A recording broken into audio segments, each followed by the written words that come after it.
नमस्कार बंधुरा डायबिटीज के बला है नीरव घातक क्रनिक এই অসুখ ধীরে ধীরে ডেকে আনে আরো একাধিক জটিল অসুখকে অলস জীবনযাত্রা বংশগতি অনিয়ন্ত্রিত খাদ্যাভ্যাস সহ একাধিক কারণে ব্লাড সুগার বা মধুমেহ হয় এটা আমরা এখন প্রায় সকলেই জানি কিন্তু আমরা কি এটা জানি যে আধুনিক কিছু গবেষণায় দাবি করা হচ্ছে যে ব্লাড সুগার শুধুমাত্র এগুলো ছাড়াও কিছু ভিটামিনের ঘাটতিতেও হয়। এটা কিরকম আশ্চর্য কথা তাই না?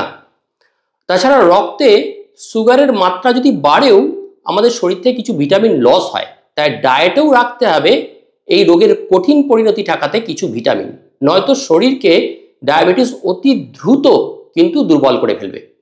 আজ এই পর্বে আপনাদের বলবো কোন কোন ভিটামিন যা আধুনিক গবেষণা আমাদের বলছে যে যার ঘাটতি হলেও কিন্তু শরীরে ডায়াবেটিস আর হতে আরম্ভ করে, এবং যদি ডায়াবেটিস হয়ে যায় স্ট্যাবলিশড কেস যখন, তখন কোন কোন ভিটামিনকে আমাদের ডায়েটে অতি অবশ্যই রাখতে হবে, না হলে ডায়াবেটিস খুব দ্রুত এই ভিটামিনের ঘাটতিজনিত কারণে শরীরকে দুর্বল করে ফেলবে এবং একাধিক পার্শ্ব প্রতিক্রিয়া দেখাবে।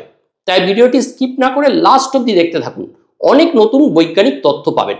আর পরিচয় পরে বলি, নমস্কার, আমি doctor Anupam Sinha, general physician, proctologist, lifestyle modifier, এই পর্বে আপনাদের হোস্ট।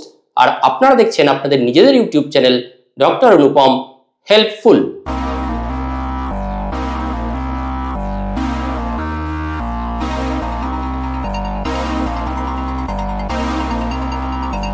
এবারে বলি সেই ভিটামিনগুলো কি কি। টাইপ 1 বা টাইপ 2 ডায়াবেটিসের ক্ষেত্রে খুব গুরুত্বপূর্ণ ভিটামিন হলো vitamin B12। Chronic metabolic disorder ঠিক রাখে এই ভিটামিন। নার্ভের কাজ বা স্নায়ুতন্ত্রের কার্যকারিতা ঠিক রাখতে হলে আমাদের অবশ্যই খেতে হবে ভিটামিন B12। তাহলে কোন কোন খাবারে ভিটামিন B12 পাবেন? ভিটামিন B12 সমৃদ্ধ খাবারের উৎস হলো ডিম, দুধ, পনির, দুধের বিভিন্ন রকম পণ্য, মাংস, মাছ, শেলফিশ, মুরগি, কাঁকড়া।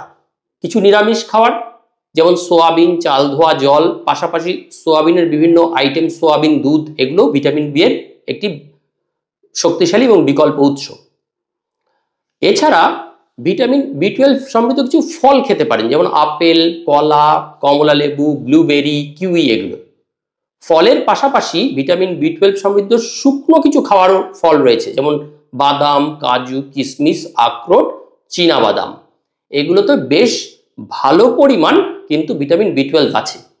যাদের কিডনির রোগ আছে তারা এই ড্রাই ফ্রুটগুলো খাওয়ার ব্যাপারে আপনার ফিজিশিয়ান বা ডায়েটিশিয়ানের সাথে একটু পরামর্শ করে নেবেন।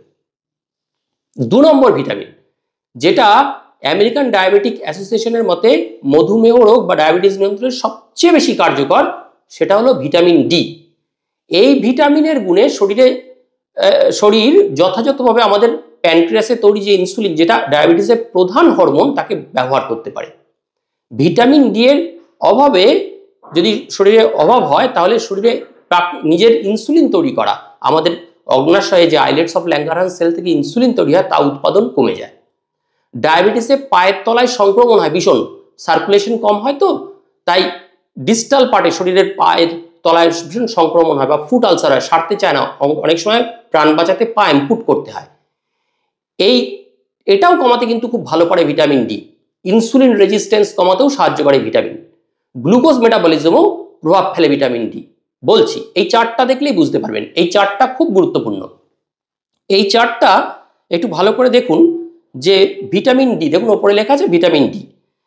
ভিটামিন ডি তার ঠিক তলায় দেখুন Ca++, মানে ক্যালসিয়াম আয়নের সহায়তায় আমাদের pancreatic synthesis and secretion of insulin, মানে প্যানক্রিয়াসের আইলেটস অফ ল্যাঙ্গারহ্যান্সের বিটা সেলে ইনসুলিন তৈরি করতে খুব ভালো সাহায্য করে। এই ভিটামিন ডি আবার লিভারে দেখুন লিপিড অক্সিডেশন, এই লিপিডে বাইলকে পুড়িয়ে সেখানে লিপিড বার্ন করে, ফ্যাটকে বার্ন করে বাইল সিনথেসিস, কোলেস্ট্রল এক্সক্রিশন করে, শরীর থেকে কোলেস্ট্রল বার করতে সাহায্য করে। আবার আমাদের চর্বির কোষে এলপিএল অ্যাক্টিভেশন করে লাইপোলাইসিস, মানে ফ্যাট সেল বার্নেও সাহায্য করে। তাহলে যদি এই ভিটামিন ডিটা কম আসে শরীরে, কোনো কারণে শরীরে ভিটামিন ডির ঘাটতি হলো, তাহলে কি হবে বুঝতেই পাচ্ছেন। ক্যালসিয়াম আয়নের সহায়তায় যে ইনসুলিন তৈরি করতে বেশি করে, আইলেটস অফ ল্যাঙ্গারহ্যান্স সেলের বিটা সেলগুলোর ইনসুলিন তৈরি করা কমাবে। লিভার লিপিড অক্সিডেশন কম করবে, আমাদের চর্বি সেলে এলপিএল অ্যাক্টিভেশন কম হবে, যার ফলে চর্বি বেড়ে যাবে শরীরে, লিভারে লিপিড অক্সিডেশন কম হবে, লিভারেও ফ্যাট জমবে, শরীরে ইনসুলিন কম তৈরি হবে, শরীরের বিভিন্ন জায়গায় চর্বি বেশি জমে যাবে। এই চর্বি, বিশেষ করে সেন্ট্রাল ওবেসিটি, পেটের তলায় চর্বি জমলে আমাদের কিন্তু ইনসুলিন রেজিস্ট্যান্স ডেভেলপ করে। এছাড়া ডায়াবেটিস যখন হয়ে গেছে, দেখবেন আমরা একটা ওষুধ দিই মেটফরমিন। এই মেটফরমিন খাওয়ার কারণেও কিন্তু শরীরে কিন্তু আমাদের তৈরি হয়, ওই ভিটামিন ডির একটা ডেফিসিয়েন্সি স্টেট আসে। এই মেটফরমিন কিন্তু শরীরে ভিটামিন ডি অ্যাবজর্ব করতে বাধা দেয়, তাই বাইরে থেকে কিন্তু সাপ্লিমেন্টারি হিসাবে এক্ষেত্রে ভিটামিন ডি খেতেই হবে। এইবার মাঝামাঝি দেখুন, তাহলে রক্তের নলে ইনসুলিন কম গেল, সার্কুলেশনে মাঝেরটা রক্তের নল সার্কুলেশন কম গেল, মাসল তলায় ঠিক আছে, মাসল সেল, এখানে লিপিড অক্সিজেন ইউটিলাইজেশন কম হচ্ছে, শরীরে ক্রমাগত চর্বি বাড়বে, সুগার বাড়বে, ইনসুলিন কম তৈরি হচ্ছে, সাথে চর্বি বাড়বে, অতএব টোটাল কোলেস্টেরল লেভেলটাও বাড়তে থাকবে। এবার তাহলে এই এত গুরুত্বপূর্ণ একটা ভিটামিন কোন কোন খাবারে পাবেন? ভিটামিন বিভিন্ন চর্বিযুক্ত মাছ, সামুদ্রিক মাছ, স্যালমন, ট্রাউট, টুনা, এগুলো। এছাড়া এগুলো তো আমাদের দেশে খুব একটা খাওয়া হয় না, বিভিন্ন সামুদ্রিক মাছ খেতে পারেন, ইলিশ মাছ, বিভিন্ন রকম লোটে মাছ, যেগুলো সামুদ্রিক মাছ সেগুলো একটু বেশি পরিমাণে খেতে পারেন। প্রাণীজ প্রোটিন যেমন মটন, লিভার, এগুলো তো ভিটামিন ডি পাওয়া যায়। ডিমের কুসুম ভিটামিন ডি একটা চমৎকার উৎস। হ্যাঁ, কড লিভার অয়েল, ওই সি কড, আমার একটা কড লিভার অয়েল একটা আরেকটি ভিডিও আছে, সেটিও আপনারা দেখতে পারেন। কড লিভার অয়েল, বিভিন্ন সামুদ্রিক মাছের কড লিভার অয়েল ক্যাপসুলও পাওয়া যায়, সি কড, 7 সিজ কড, এইভাবে তাতেও কিন্তু ভিটামিন ডি সাপ্লিমেন্টারি পাওয়া যায়।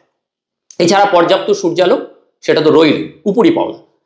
3 নম্বর ভিটামিন, ব্লাড সুগারের প্রকোপ বেশি হলেই ক্ষতি হয় কিন্তু চোখের, ডায়াবেটিক রেটিনোপ্যাথি ডেভেলপ করে, তাই ভিটামিন এ নিয়মিত খেতে হবে। এটা কিন্তু খেতে ভুলবেন না, কারণ সুস্থ থাকতে, চোখের স্বাস্থ্য ঠিক রাখতে ভিটামিন আপনার খুব লাগবে। কিসে বা কোন খাবারে ভিটামিন এগুলো পাওয়া যাবে? চিজ, হোয়াইট চিজ, ডিম, অয়েলি ফিশ, তেলাক্ত মাছ, দুধ, যারা দই খান, দই, ইয়োগর্ট খেলে ইয়োগর্ট, পাঁঠা বা মানে মটনের লিভার, সুইট পটেটো, রাঙা আলু, মিষ্টি আলু, হ্যাঁ, গ্রিন লিফি বিভিন্ন রকম ভেজিটেবলস, গাজর, বিট, আপনার পালং শাক, এগুলোতে। এছাড়া কিছু সবুজ হলুদ ফল যেমন আম, হ্যাঁ, ক্যাপসিকাম, এগুলো তো প্রচুর পরিমাণে থাকে। কি বলছে গবেষণাটা ভিটামিন এ কে নিয়ে? ভিটামিন এ সম্পর্কে যে রিসার্চটা এসছে সেটা হলো, ভিটামিন এ আমাদের প্যানক্রিয়াসের ইনসুলিন উৎপাদনকারী যে বিটা কোষ, তার জন্য কিন্তু খুব দরকার। ভিটামিন এর অভাবে বিটা কোষের সেল ড্যামেজ হয় এবং সেল আর রিজেনারেট করতে পারে না, যার ফলে ইনসুলিনের প্রোডাকশন কমে এবং রক্তে গ্লুকোজের কারণ বাড়ে। তাই এই ভিডিওতে এটাই বলার যে এই 3টে ভিটামিনের যে সোর্সগুলো বলে দিয়েছি, ডায়াবেটিক রোগী বা যারা প্রি ডায়াবেটিক স্টেজে রয়েছেন, যাদের ইম্পেয়ার্ড গ্লুকোজ ইনটলারেন্স হচ্ছে, হয়তো ফাস্টিংটা একটু বেশি, পিপিটা একটু বেশি, বা HB1C করেছেন, সেটা নর্মালের থেকে বেড়ে pre diabetic stage, clinical diabetes হয়নি, তারা এই ভিটামিনগুলোর ইনটেক বাড়ান। হতে পারে শুধু ডায়েটারি পরিবর্তন করেই আপনার ডায়েটের সাথে এই ভিটামিনগুলোর ইনটেক বাড়ালে হয়তো ওষুধ ছাড়াই ডায়াবেটিস আটকে রাখা যেতে পারে। বা যাদের ক্লিনিক্যাল ডায়াবেটিস হয়ে গেছে, যারা ওষুধ খাচ্ছেন, ভুগছেন, তারাও ডেফিসিয়েন্সি স্টেট কমাতে, দূরবর্তী ক্ষতি কমাতে এই ভিটামিনগুলো আপনার ডায়েটে বাড়িয়ে দিন। তাহলে আর কি, এইরকম নলেজেবল ভিডিও পেতে আমাদের চ্যানেলটিকে লাইক, সাবস্ক্রাইব করে পাশে থাকতে পারেন, তাতে উপকারী হবে। আর সবাই সুস্থ থাকবেন, ভালো থাকবেন, এই কামনা করে ভিডিওটি শেষ করছি। সামনের একটি নতুন পর্বে আমাদের আবার দেখা হবে, ততক্ষণের জন্য বিদায়, নমস্কার।